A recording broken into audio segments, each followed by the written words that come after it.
보는 성경의 창조 이야기 창세기 1장 2절 세 번째 부분 보겠습니다. 하나님의 영은 수면 위에 맴도시느니라 운행하시니라 라는 말씀을 계속 보고 있는데요. 하나님의 영, 하나님의 루ach, 바람, 아직 어둠 속에 계십니다. 어둠 속이죠. 빛이 있으라고 하시지 않으셨죠? 3절이죠. 근데 그 하나님의 영이 깊음의 물, 수면 위를 지금 운행하고 계십니다. 맴돌고 계십니다. 근데 정확히 이게 무슨 그림일까를 이제 성경의 다른 본문 말씀을 한번 보도록 하겠습니다. 이번에는 특별히 한 사람에게 그 하나님의 영이 맴도실 때, 운행하실 때에 그 모습이 어떤 모습일까? 그 모습을 아는 게 중요하잖아요. 그죠? 안 그러면 굉장히 추상적이죠? 그래서 창세기 41장 38절, 39절 말씀에 요셉을 보겠습니다. 자, 요셉은 잠언 8장 32절, 35절 말씀을 삶으로 따랐던 하나님의 사람이었습니다. 그 권면을 정말 살아낸 사람이에요.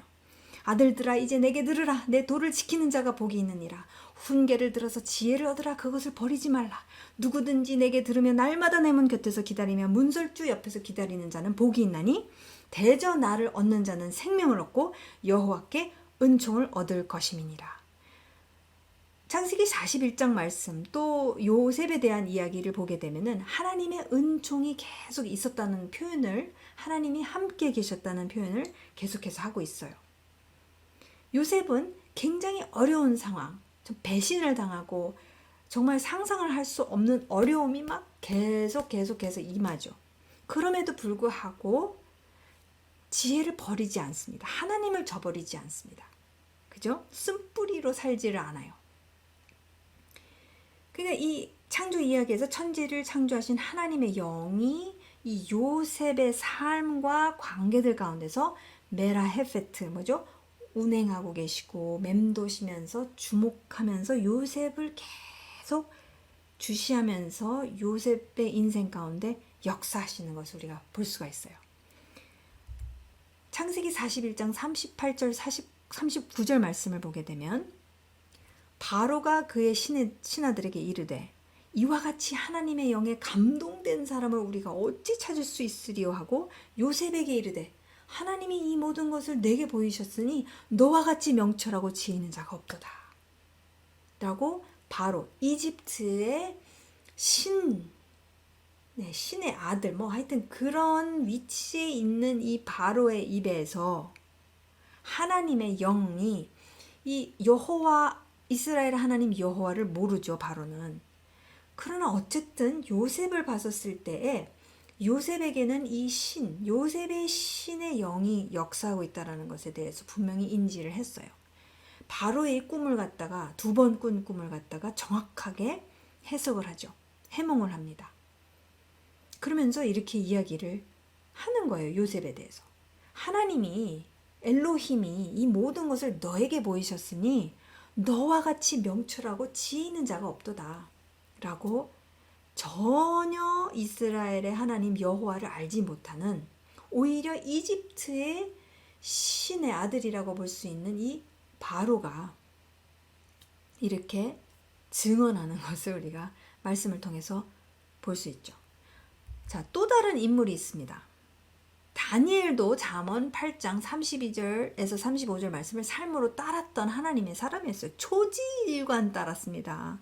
다니엘은 몇 개의 제국이 메소포타미아 그 지역에서 막 바벨론에서 계속 메대에서 막 바뀌는, 페르시아로 바뀌는 그런 어마어마한 인간사 속에서 초지일관 하나님만 바라보면서 살아왔던 사람이죠. 자기의 목숨을 잃을지언정 하나님을 절대로 저버리지 않은 사람이었습니다. 그죠? 이 창조 이야기에서 천지를 창조하신 하나님의 영이, 루ach 엘로힘이 다니엘의 삶과 관계들 가운데, 그 가운데서 메라헤페트 하시면서 강하게 역사하고 있는 것을 우리가 말씀을 통해서 볼 수가 있습니다. 요셉도 그렇지만 다니엘도 그렇게 역사하신 것을 알 수가 있어요. 자, 다니엘의 경우 5장 8절 11절에서 12절 말씀을 보게 되면은 이것도 이제 글귀가 벽에 확 쓰여집니다. 그런 가운데서 왕의 얼굴이 하얗게 질리면서 현자들을 다 부르죠. 자기 나라의 현자들과 막 주술사 말술사 다 불러가지고선 그 글자를 해석하기를 바랬는데 8절 그때 왕의 모든 현자들이 들어왔으나 그들은 그 글자를 읽지도 못하고 그 해석을 왕에게 알려주지도 못하더라. 그런 가운데서 노 막 이러고 있는데 왕비가 나타나서 뭐라고 그러죠? 11절 왕의 왕국에 거룩한 신들의 영을 지닌 한 사람이 있으니 왕의 부친 때에도 신들의 지혜 같은 빛과 명철과 지혜가 그에게서 나타났나이다. 왕이 이 벨드사살이라 이름하신 그 다니엘에게서 탁월한 영과 지식과 명철이 있어 꿈들을 해석함과 난해한 글귀를 풀어주며 의문을 해소하는 것이 나타났나이다. 그를 부르십시오. 이렇게 조언을 합니다. 지금 전혀 이스라엘의 하나님 여호와를 알지 못하는 이 왕, 이 바벨론 제국, 페르시아 제국, 이런 사람들한테 하나님께서 역사하십니다. 그런 가운데서 하나님의 사람들에게 하나님의 영이 역사하실 때에 일어나는 일들에 대해서 간증을 하는 거죠. 사실은 전혀 알지 못하는 이 왕들이 이제 하나님에 대해서 이스라엘의 하나님 여호와에 대해서 이렇게 하나님의 사람 잠언 8장 말씀을 그대로 따라서 살았던 사람들을 통해서 이렇게 증언하는 것을 우리가 요셉의 삶에서 또한 다니엘에서의 삶에서 우리가 볼 수가 있어요.